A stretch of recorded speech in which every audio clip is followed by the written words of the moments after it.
Hi, this is Dr. Poole, and we're here for another exciting adventure through the human body. This time we're visiting non-neoplastic pathology of the gallbladder and pancreas. So here we go. We'll start off with gallstones or cholelithiasis. That's another fancy name for gallbladder disease. This is extremely common. It's been estimated that between 10 and 20% of all adults in the U.S. have gallstones. This is a disease that affects women more than men and is generally a disease that is associated with advancing age. Now, the vast majority of gallstone disease is silent or asymptomatic. It has a higher incidence in certain ethnic groups, particularly American Indians. There's two main chemical types of gallstones. One is in which the main component is cholesterol. This comprises about 90% of gallstones and has a certain risk factor profile that includes female sex, obesity, female hormones including oral contraceptives, and pregnancies. This is outlined in a table on the next slide in more detail. The second main type is gallstones, in which the main component is bile salts or calcium salts of bilirubin, and these are called pigmented gallstones because they're almost invariably dark brown or black. This comprises about 10% of all gallstones and has a different set of risk factors, most significantly hemolytic conditions, but also biliary infection. This is a table that I boosted from Robbins that outlines the different risk factors in more detail. I'm not going to read that off to you. Now, the pathogenesis of cholesterol stones is outlined in more detail in other packages of the case study. And this I thought was just a nice diagram from Robbins kind of outlining this process, which starts off with biliary lipid, which is the purpose of bile salts. And these become supersaturated and form small crystals or multilamellar vesicles. And just the gallbladder hypomotility, the bile is just sitting in the gallbladder. This leads to the formation of crystals and then eventually stones. And what you get morphologically with cholesterol-predominant gallstones are ovoid, multifaceted stones. They vary quite a bit in size, and they usually have a yellow or yellow-green color. Sometimes they're more tan-brown. And so this is a gallbladder that has been opened up to reveal the lumen completely filled with these cholesterol-type gallstones.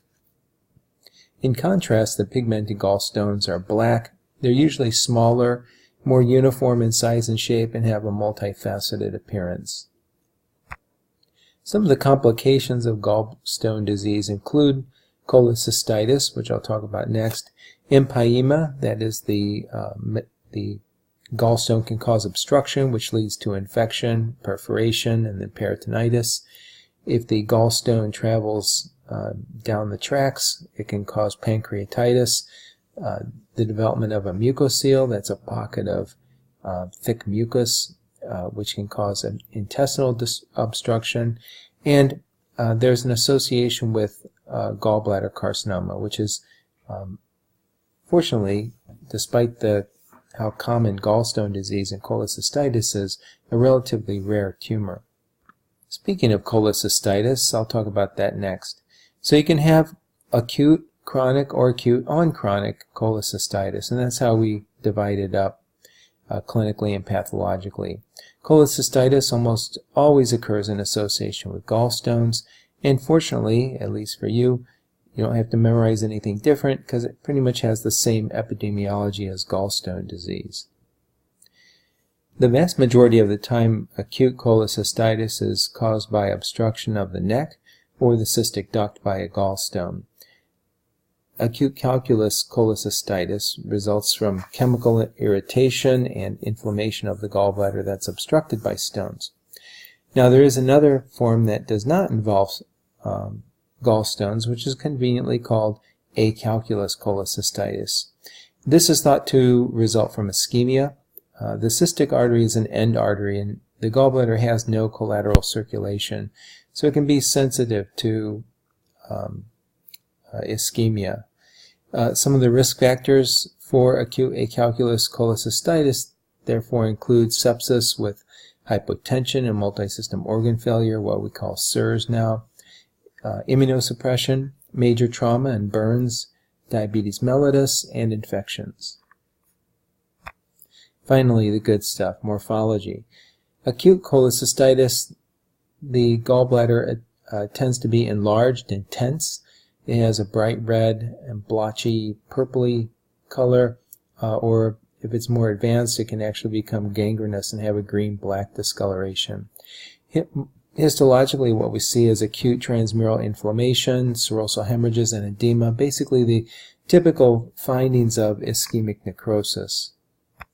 In chronic cholecystitis, we see variable numbers of lymphocytes, plasma cells, and macrophages in the mucosa and submucosa. The mucosa can show reactive proliferation, and fusion of mucosal folds can give rise to crypts that are buried in the epithelium of the gallbladder wall. When these become prominent, they can outpouch through the wall, and these are called Rokitansky-Aschoff sinuses. So one big takeaway from the slide, remember Rokitansky-Aschoff sinuses. Just link it with chronic cholecystitis. Okay, picture time. So on the left is kind of a typical appearance of chronic cholecystitis. In the mucosa isn't the small dots there are infiltrative lymphocytes and plasma cells, and then the epithelial structures that you see going which way are the mucosal proliferations, which are reactive to the chronic inflammation. And to the right is a famous Rokitansky-Aschoff sinus. It's somewhat analogous to a diverticulum, and indeed true diverticuli can form from Rokitansky-Aschoff sinuses when they become large enough, but this is the outpouching of mucosa that extends through the gallbladder wall. Here's the muscle here. That's what Rokitansky-Aschoff sinuses look like.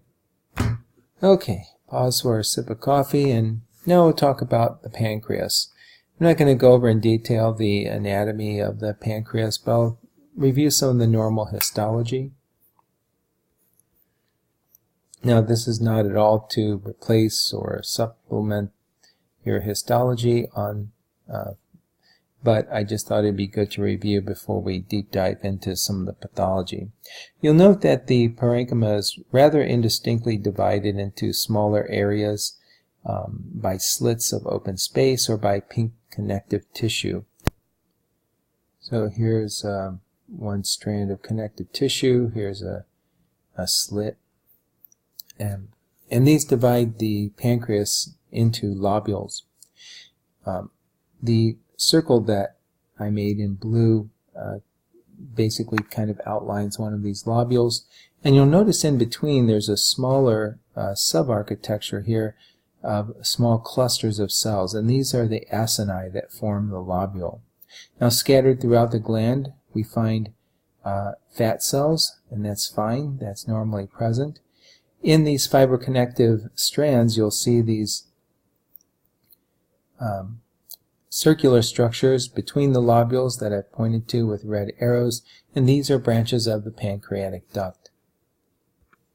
So each lobule is made up of large numbers of acini, one of which I've identified with a blue circle, and you may see the occasional fat cells in the parenchyma. Now, each acinus is a cluster of secretory cells that are arranged around a small lumen, which you typically can't see because they're collapsed. Between these are pale islands of cells, and these are the islets of Langerhans, and this is the endocrine part of the pancreas that secretes insulin and other hormones. And the couple islets I've identified with a green circle and a green arrow. This is just a higher power view. of a lobule on the left showing the acini, one of which I just highlighted with a red circle. Sometimes you'll find in the lobules between acini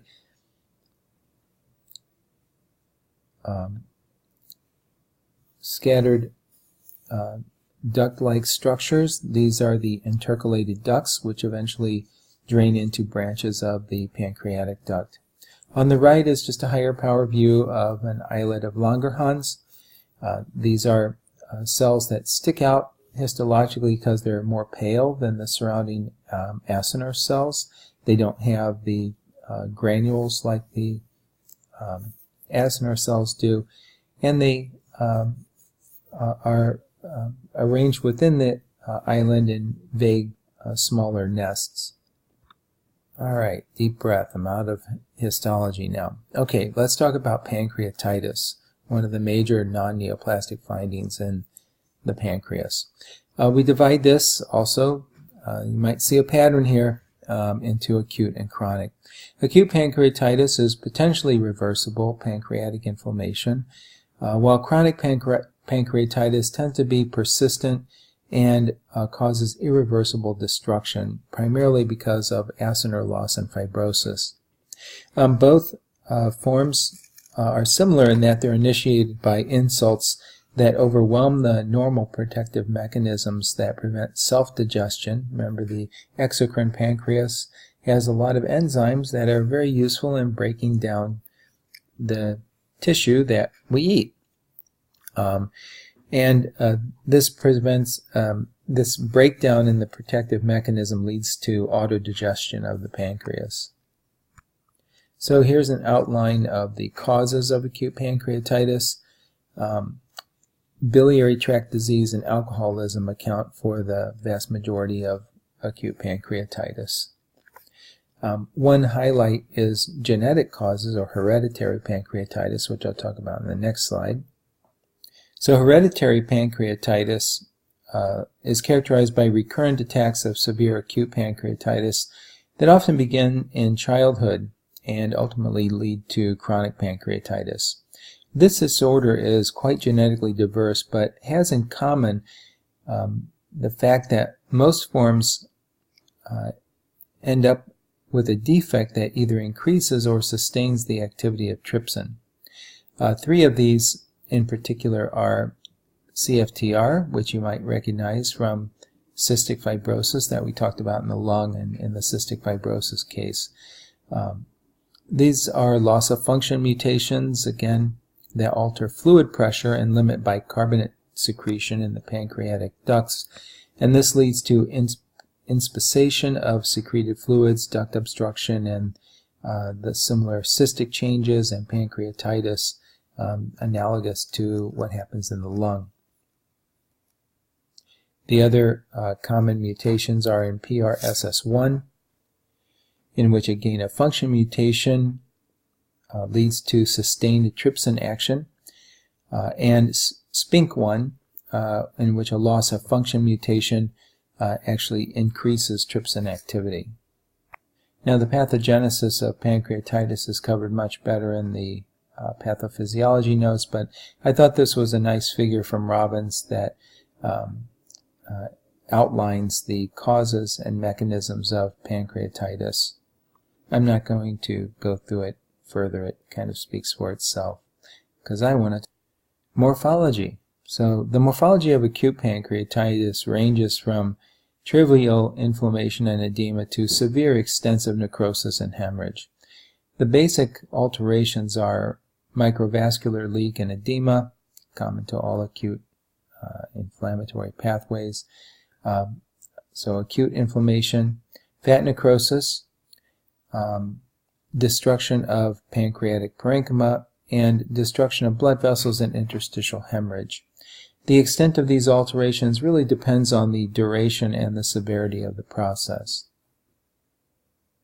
This is a gross appearance of acute pancreatitis. Fat necrosis, which I pointed to, tends to have a yellow or yellow-white appearance, and you can recognize the red-brown areas of hemorrhage. that are primarily located in the head of the pancreas here. Microscopically, what we see is fat necrosis. So you see the ghost outlines of fat cells, and it looks like the pancreas is necrotic and being digested away. The red circle outlines acute inflammation and parenchymal necrosis. You'll just note that there's a complete lack of nuclei if you compare with the viable preserved pancreas that's down here in the lower left-hand corner of the slide. Chronic pancreatitis is in many ways similar to acute pancreatitis, but there's irreversible impairment of pancreatic function. There's a lot of overlap in the causes and pathogenesis of acute and chronic pancreatitis. Alcohol, again, is a major player in chronic pancreatitis, but also hereditary pancreatitis is being increasingly recognized as a significant form of chronic pancreatitis. Grossly, chronic pancreatitis, and I guess by imaging too, forms a fibrous mass that clinically and pathologically can sometimes be mistaken for carcinoma. It can be a really tricky diagnosis. Grossly, the pancreas becomes hard, sometimes with visibly dilated ducts that contain calcifications. These changes are typically accompanied by a chronic inflammatory infiltrate around lobules and ducts. The duct epithelium may be atrophied or hyperplastic. It can sometimes show squamous metaplasia. The consistent feature is acinar loss. And interestingly enough, there's usually relative sparing of the islets of Langerhans. So in advanced cases, you'll just find extensive areas of fibrosis with scattered acini and ducts and preserved enlarged islets of Langerhans.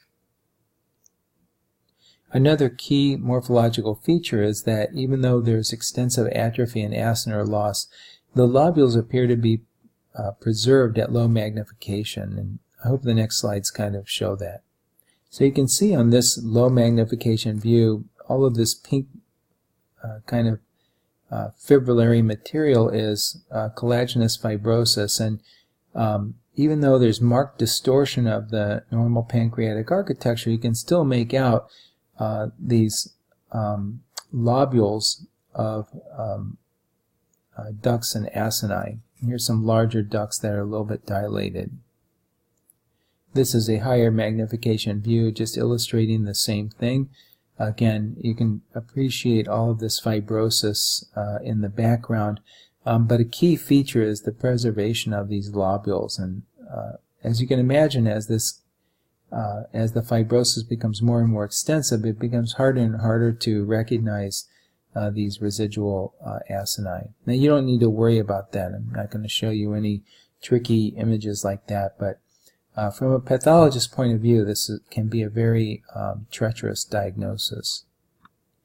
This is just a nice cartoon, I thought, figure from Robbins that goes through some of the pathogenesis of pancreatitis. It's not meant to at all supplant the pathophysiology. I just thought it was a nice figure. Use it as you wish. Finally, I'll talk about pancreatic pseudocyst, which is one of the complications of pancreatitis. This is a localized collection of necrotic and hemorrhagic material that's rich in pancreatic enzymes and is what leads to the destruction and formation of a cyst. It lacks an epithelial lining, hence the name pseudocyst.